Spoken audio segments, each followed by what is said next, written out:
ఆధారాలతో సహా కేసులు కూడా పెట్టాం. ఇక దానికోసం ring road, inner ring road అని తిప్పడమే, మిగిలినవన్నీ వాట్ ఎవర్ కాస్ట్ ఆఫ్ ఇది.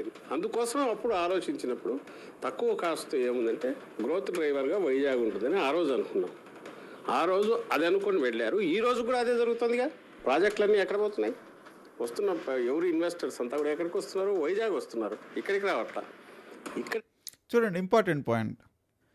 సో మేము ఏదైతే అనుకున్నామో జగన్మోహన్ రెడ్డి 2019 to 24 ఏదైతే గ్రోత్ ఇంజిన్ అనుకున్నామో, ఎక్కడైతే క్యాపిటల్ సిటీకి ఫీజిబిలిటీ ఉంటుంది అనుకుంటున్నామో ఆ సిటీకి ఈ గవర్నమెంట్ అంటే చంద్రబాబు నాయుడు గవర్నమెంట్ ఇన్వెస్ట్మెంట్ అంతా తీసుకెళ్తుంది.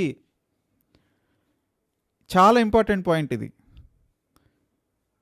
ఏదైతే జగన్మోహన్ రెడ్డి ఫుట్ ప్రింట్స్లోనే చంద్రబాబు నాయుడు నడుస్తున్నాడు. జగన్మోహన్ రెడ్డిని ఫాలో అవుతున్నాడు చంద్రబాబు నాయుడు.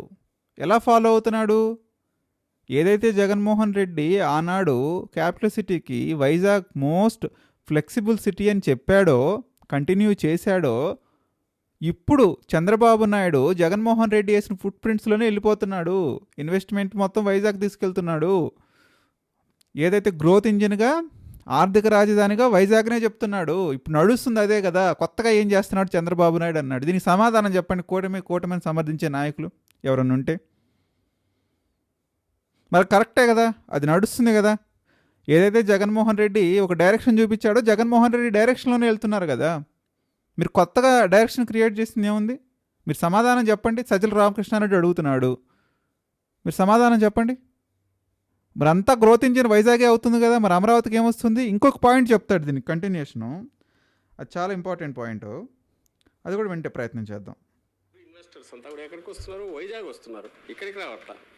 ఇక్కడ ఈయన అవుతుందని కూడా ఈయన అనుకుంటున్నట్టు కనపడట్లా. అది ఒక పార్ట్.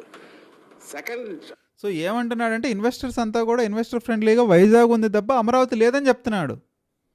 ఇన్వెస్టర్స్ ఇక్కడికి రావట్లేదు అంటున్నాడు. ఎందుకు రావట్లేదు సమాధానం చెప్పండి చంద్రబాబు నాయుడు గారు. ఇన్ని మాటలు మాట్లాడారు కదా, జగన్మోహన్ రెడ్డి మతి స్థిమితం లేదన్నారు కదా, ఓకే వి అగ్రీ. మరి ఇన్వెస్ట్మెంట్లు అంతా వైజాగ్ ఎందుకు వెళ్తున్నాయి, అమరావతికి ఎందుకు రావట్లేదు? ఎవరు స్పందించాలి? ఐటీ మినిస్టర్ ఎవరు? ఏపీ ఐటీ మినిస్టర్ ఎవరు? ఎక్కడ ఏపీ ఐటీ మినిస్టర్? ఎక్కడ ఏపీ మున్సిపల్ మినిస్టర్? ఎక్కడ? ఎందుకు సమాధానం చెప్పరు సార్ మీరు? యాజ్ అన్ అపోజిషన్గా వాళ్ళు అడుగుతున్నారు. వాళ్ళు అడిగిన సరే, ప్రజలు అడిగితే ఎటు కూడా సమాధానం దొరకదు, రాదు.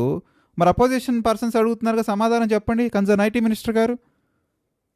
వీటికి సమాధానాలు రావు, దొరకవు.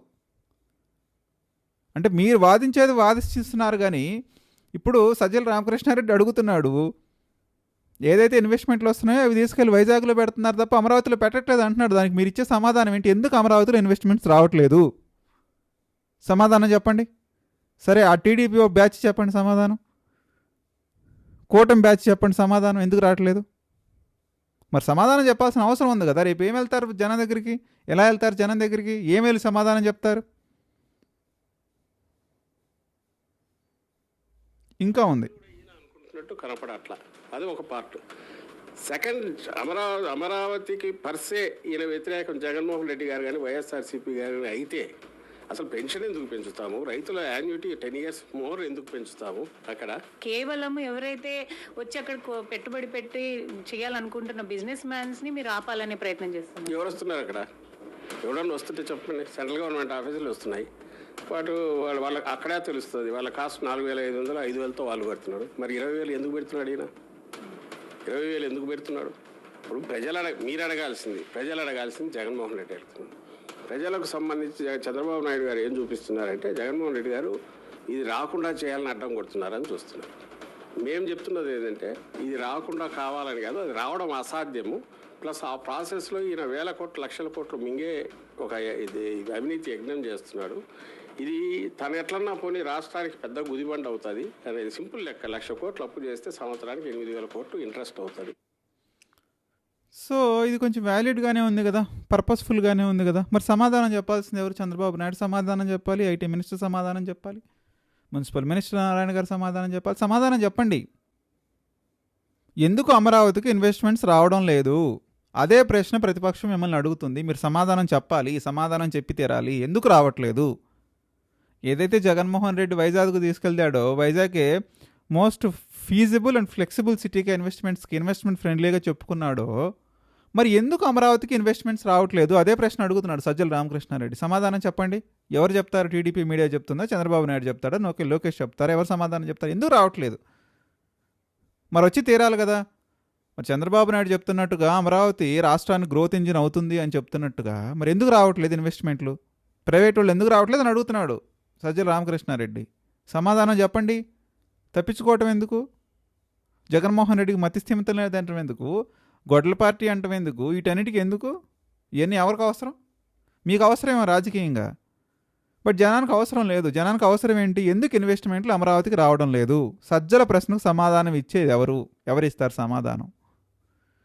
సో మీరు కూడా అభిప్రాయం తెలియజేయండి. సజ్జల ప్రశ్న అంటే వాళ్ళు రాజధానిపై యూటర్న్ జేటర్న్ తీసుకుని ఉండొచ్చు, బట్ ఆ ప్రశ్నకి అయితే విలువ ఉంది కదా. వైజాగ్ ఇన్వెస్ట్మెంట్లు వస్తున్నాయి, అమరావతికి ఎందుకు ఇన్వెస్ట్మెంట్లు రావటం లేదు? ఆ ప్రశ్నకు సమాధానం చెప్పండి ప్రభుత్వంలో ఉన్న వాళ్ళు మీరు.